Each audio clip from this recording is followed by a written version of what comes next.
Hello, welcome to my humble homestead and Gardenside chat.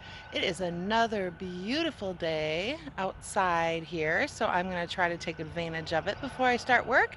And today I'm going to show you how I fill my raised beds at very little cost, and you can do it too. So here we go. So right now I am working with this free raised bed that I got from the local John Deere plant where they store their tools in. They throw these out in the back. So if you have like a big tractor center or something, you can always check out back and see if they throw these out as well.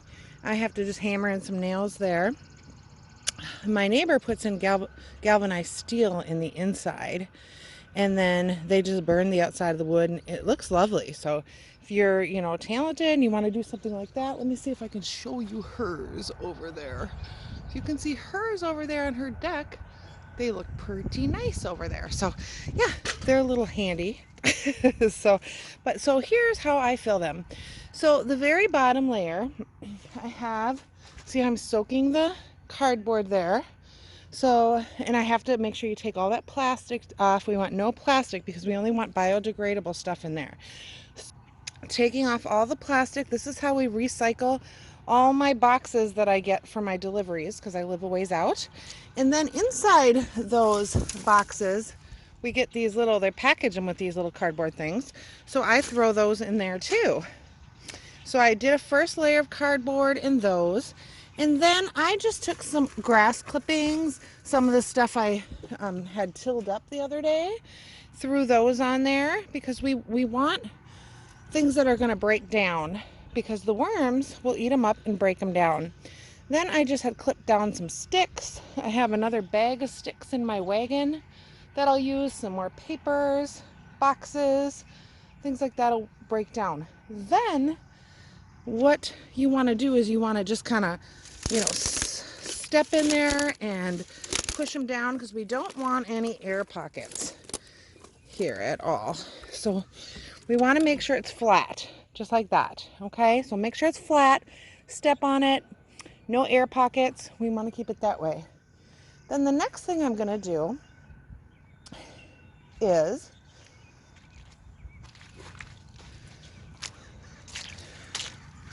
I'm going to take,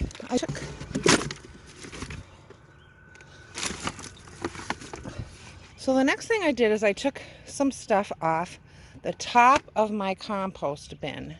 It's not quite fully, look at, there's some worms in there. Oh, we love that. And just some stuff that's not broken down. See some melon rinds, things like that. And I'm going to put a layer of that on there to help give it some good nutrients in that bottom layer. That'll, when that breaks up, we have some good nutrients on the bottom as well. So that's the next layer. Then I'm just going to keep building this up a little bit more because we want it to be a good 6 inches of compost and potting soil at the top. So this is just a good way to keep the costs down.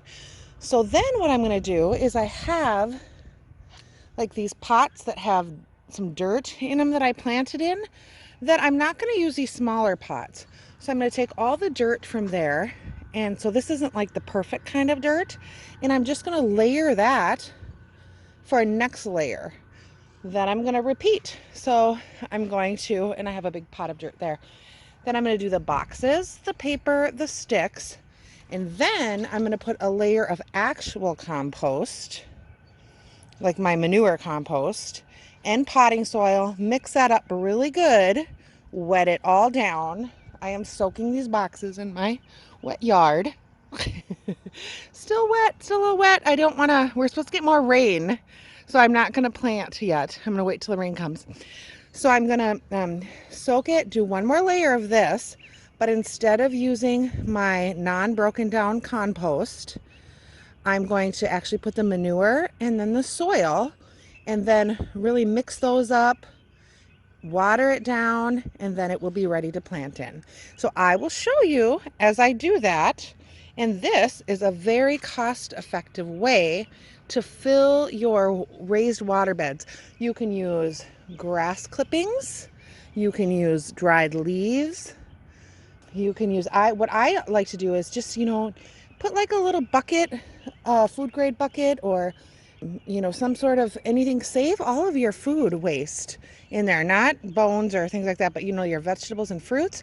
Save them out and use them in your gardens. I have a bucket in there that I'm going to actually use on the side of my house to put over those boxes that I did in the last video.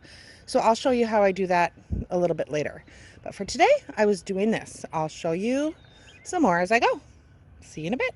All right, so here I got that first layer of not so great dirt on there from my planters, and I'm finding some nice juicy little helpers. I'm just going to put them in there, find a few more, and they can help turn that soil in those boxes down in there into, decompose those boxes into compost. So I'm going to find some more of our little friends in the grass and add them into our boxes. All right, I see some swimming over there. Okay, all right, we'll see you in a bit. Okay, so here you see I have put my layer of compost that I mix up myself. I just use my compost from my compost bin over there. I used to mix it up in that blue tub over there, but it's full of water, so I'm gonna have to start mixing it in my shed. So this is what I have. I sprinkled just a little bit of perlite on top. So I'm definitely have to mix it more. I'm waiting for, in order to get some more organic potting soil as well, because I don't think I'm gonna have enough compost in there. So as you see, this is what I have now. I just like to take the back of a rake to kind of smooth it out like this. Mix that perlite in there. But this is what I'm going to have for today. And then I'm going to mix up some more potting soil and fill it up here, at least to maybe just so it's like a couple inches from the top. And then I'll start planting it. So that's how I fill up my raised garden beds. When I get completed and planting, we'll see how our stuff grows. We like to give those nutrients to our vegetables. Thank you for watching. If you like videos like this, please subscribe and share. And we will continue on with our gardening ventures. Have a great day and be blessed.